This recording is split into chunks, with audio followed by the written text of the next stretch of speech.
Y esta mañana nos acompaña Natalia Lever, ella es la directora del Climate Reality Project. Estamos en un momento de discusiones realmente relevantes allá en Sharm el Sheikh, en Egipto, relativas a la COP27, que es esta reunión de líderes globales. México, por cierto, participó con el subsecretario Gabriel Llorio, no fue el presidente de la República, tampoco el canciller, tampoco el secretario de Hacienda, pero bueno, pues aquí se establecen cuáles son las acciones, la coordinación, si es que la hay con respecto a mitigar las emisiones de gases de efecto invernadero, en donde vamos pues relativamente mal.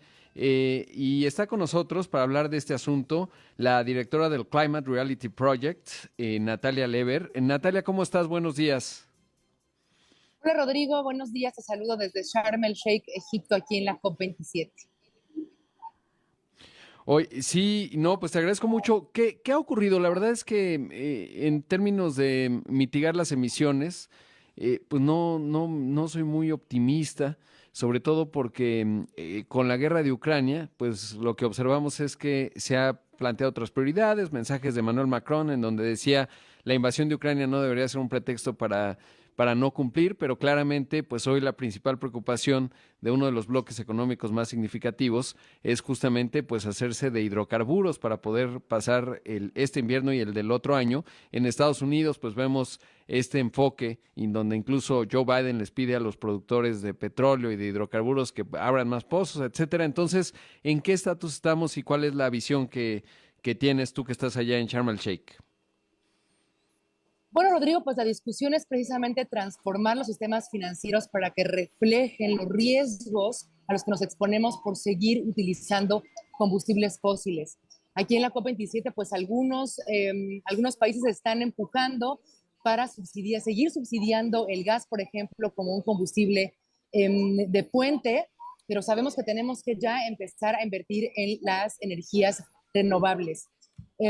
Los combustibles fósiles, bueno, como dices bien, no estamos disminuyendo de manera acelerada como deberíamos estar haciendo las emisiones de gases de efecto invernadero, y lo que están pidiendo los países, principalmente los más vulnerables y más atacados por las consecuencias del cambio climático, es que haya un gravamen importante a las ganancias extraordinarias que están viendo los combustibles fósiles ahora, como dices bien, con la guerra de Ucrania, porque las consecuencias las están pagando los más vulnerables con cada sequía, con cada huracán, con cada inundación. Hace poco Pakistán, una tercera parte del país estaba bajo el agua, y todavía no se ve cómo vamos a tener un mecanismo para poder pagar por estas consecuencias. Pero si el lobby de los combustibles fósiles sigue siendo tan fuerte en estas negociaciones, difícilmente vamos a poder llegar a una meta más ambiciosa. Claro. Y es que, por ejemplo, veía alguna propuesta en donde decían, tenemos que asignarle además un precio a las emisiones, ¿no? Además de este asunto que, pues también tiene ciertos tintes políticos. Joe Biden, el presidente de los Estados Unidos, lo mismo en Europa, en un contexto en donde buscan justamente, pues dar una respuesta a la presión política que ha generado un escenario de alta inflación, sobre todo en el caso de Europa por el tema del abasto de gas que es transversal en términos de la producción y de la actividad industrial y de la calefacción de las casas. Y en el caso de Estados Unidos, pues porque sabemos el petróleo hoy, los coches siguen siendo de combustión interna, la mayor parte de ellos, y llevar el galón de gasolina a 4 o 5 dólares, pues se convierte en un dolor de cabeza político y en ese contexto, pues dan respuestas políticas.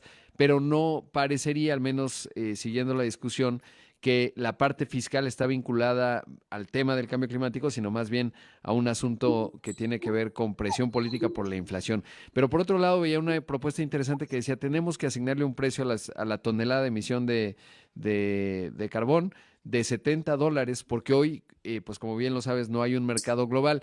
¿Qué se habló con respecto a ello y sobre todo, qué se dijo de que no vamos a cumplir el que la Tierra no se caliente de 1.5 grados, que era el objetivo del Acuerdo de París?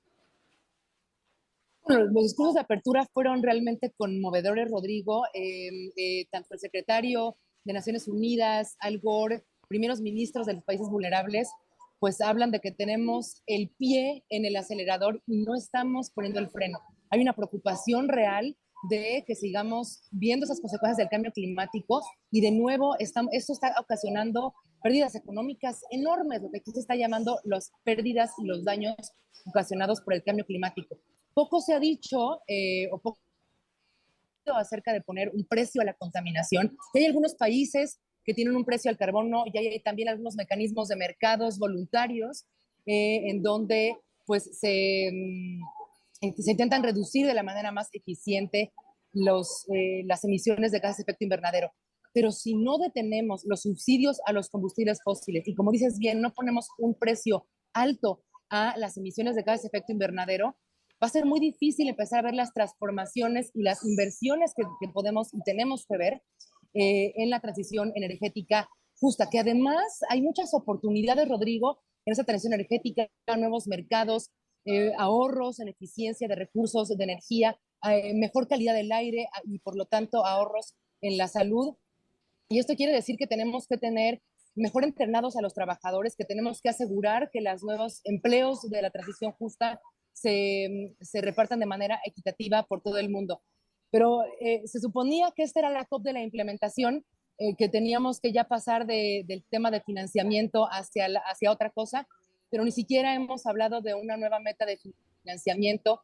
Poco se ha dicho también de un precio alto a la contaminación, y en eso están las negociaciones. No solamente tenemos que ver financiamiento para la mitigación, también se ha hablado de aumentar en el 50% el financiamiento para la adaptación, y los países vulnerables como las islas, los países africanos en Asia, están pidiendo de manera muy vocal y muy fuerte que alguien cubra las pérdidas y los daños que están ocasionando las consecuencias del cambio climático. Eso ha sido un punto muy contencioso, porque todavía ni siquiera hemos resuelto, como dices bien, estas partes, estas soluciones de mercado, el precio de la contaminación, y ahora tenemos ya otros costos que diariamente estamos viendo con las consecuencias del cambio climático, ¿no? Entonces, no se ha hablado mucho de implementación, seguimos atorados con la parte de financiamiento, y los países del G77 se están dividiendo en ese aspecto.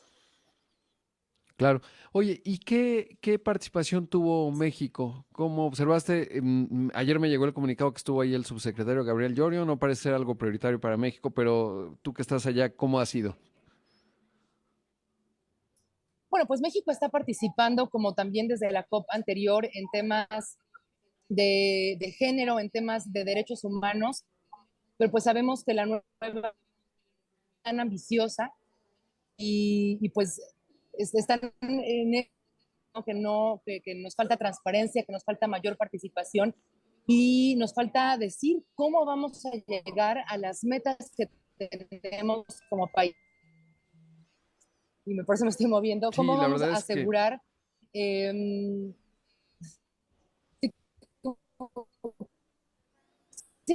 uy, cómo no, las metas que ya de por perdimos sí son poco ambiciosas? exacto. Sí, bueno, te perdimos un poco, Natalia, pero alcancé a escuchar que pues, lo que decías, ¿no? Finalmente, pues las metas son un poco ambiciosas. México no ha avanzado demasiado en ello. Te agradezco mucho, realmente interesante escuchar desde Egipto, pues lo que ha sido esta COP y sobre todo, bueno, pues lo que viene y el reto formidable que tenemos enfrente, sobre todo en una discusión que parece no avanzar. Mucha buena voluntad, muchos buenos discursos, pero finalmente los objetivos, como bien mencionas, no estamos avanzando en la implantación que era la idea de esta COP. Muchas gracias, Natalia. Un abrazo hasta Egipto. Gracias, Rodrigo. Y pues aquí un llamado a la iniciativa privada. Si los capitales públicos no estamos avanzando, esa es una gran oportunidad para que los bancos y las instituciones financieras apoyen esta transformación, Rodrigo. Sí, sin duda lo es una gran, además, oportunidad de negocio. Ahí escuchamos a Natalia Lever. Ella es la directora del Climate Reality Project en América Latina.